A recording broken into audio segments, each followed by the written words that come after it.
4 आदमी के सामने बोल रही है वो एक बार फिर सही, तो अग्नि परीक्षा पे उसको बैठाया गया है तो वो बैठेगी। जस्ट कहते हैं ना कि सूद समेत कोर्ट एक्शन लेगी, तो हमारा जो भी स्टैंड है वो बिल्कुल प्रमाणित है और बिल्कुल एविडेंटरी है। 90 के दशक में बिहार की सत्ता पर लालू यादव काबिज हुआ करते थे और उस समय नीतीश कुमार ने जंगल राज का हवाला देके बिहार की सत्ता तक पहुंचने का काम किया।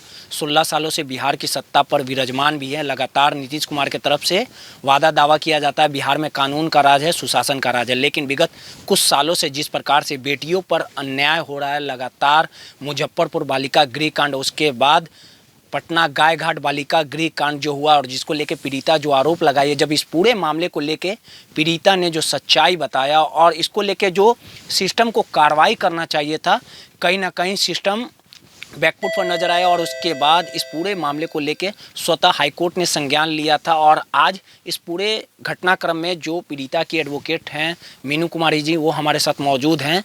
तमाम चीज़ें आज हाईकोर्ट में सुनवाई भी हुई, क्या कुछ हुआ पूरा मामला हम उन्हीं से जानेंगे। मैडम, इस पूरे मामले को लेकर दर दर भटकना पड़ा, एफआईआर दर्ज नहीं हुआ और सीधे तौर पे कहा जाए कि डीएम के पास भी आप लोग पहुंची थी, संज्ञान उन्होंने नहीं लिया, लेकिन हाईकोर्ट ने स्वतः संज्ञान लेके आज सुनवाई का डेट था। सुनवाई में क्या क्या हुआ, कौन कौन समाज कल्याण विभाग का अधिकारी पहुंचा था और कितनी कोताही सिस्टम के द्वारा बरती गई, इन बातों की चर्चा हुई। कोर्ट प्रोसीडिंग के दौरान तो यही पता चल रहा था कि वहाँ पे बहुत कोल्ड जैसा बिहेवियर था स्टेट गवर्नमेंट का, और वो मतलब कि अपने ओर से बहुत ज़्यादा लचीले दिख रहे थे सब लोग।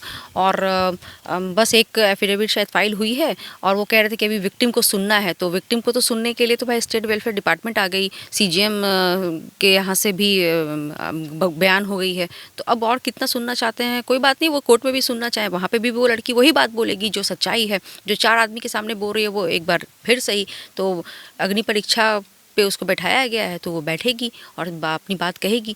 तो देख लेते हैं, उस दिन भी अब 11 तारीख को डेट दी गई है और इंटरवीन पिटीशन को अलाउ कर दिया गया है और हम लोग इंटरवीन कर चुके हैं। आज महिला विकास मंच की ओर से जो गड़बड़ियाँ हैं रिमांड होम में, उसको हम लोग ऑन रिकॉर्ड लाने वाले हैं और देखते हैं क्या होता है।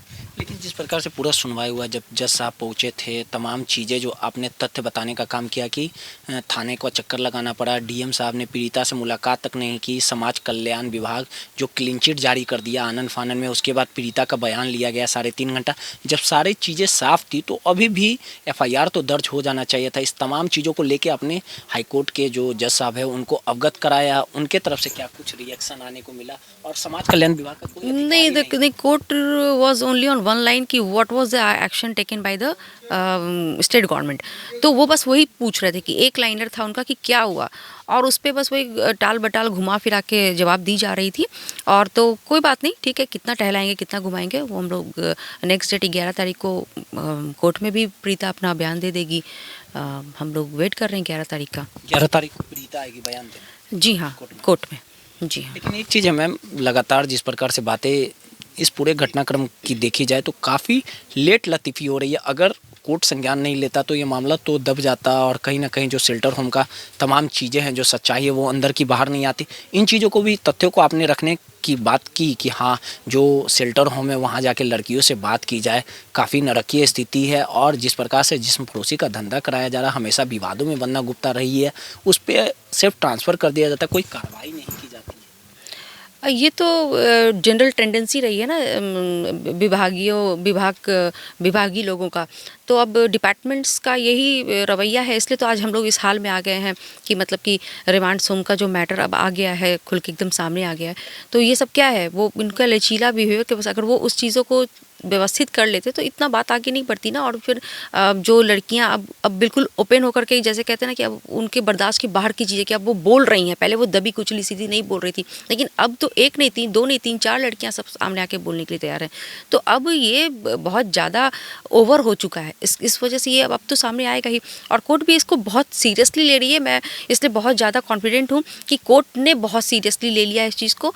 तो और हमने जो हमारा जो दूसरा पिटीशन है उसमें हमने टेस्ट पुलिस से सोशल ऑडिट का मांग किया है, एसआईटी गठित करने की बात की है और कमेटी, इंडिपेंडेंट कमेटी की वो चेक्स एंड बैलेंसेस बना के रखे, क्योंकि वो एक ही पदाधिकारी के हाथ में है पूरा देख रेख, उसके हाथ में है पूरी बही खाता, अकाउंट्स, दुनियादारी, जितना फैब्रिकेशंस मैनिपुलेशंस वंदना गुप्ता कर सकती हैं, वो सारी चीज़ पे चेक्स एंड बैलेंसेस होनी चाहिए। उसके लिए एक कमेटी गठित होनी चाहिए जिसमें महिला विकास मंच की टीम हो, लॉयर्स हो, और जिनको कोर्ट अपने एडजुडिकेशन से समझती है कि हाँ वो सही है, उसको भी डाला जा सकता है। तो वो लोग एक इंडिपेंडेंट बॉडी हो जो कि जिनको पावर दिया जाए कि वो किसी भी टाइम बिना बताए भी पहुंच सकती हैं, लाइक अ रेड, और वहाँ पे उन सारे चीज़ों को जब्त किया जा सके कि वो जिनको ऑडिट कराना चाहते हों। तो इस तरीके की कुछ व्यवस्था का हम मांग कर रहे हैं। दूसरी पटिशन में ये सब चीज़ें जी हाँ, जी हाँ। एक चीज़ है, लेकिन सबसे बड़ा बात, जब पीड़िता आएगी 11 तारीख को, जज साहब तमाम चीज़ों को अवगत कराने का काम किया जाएगा।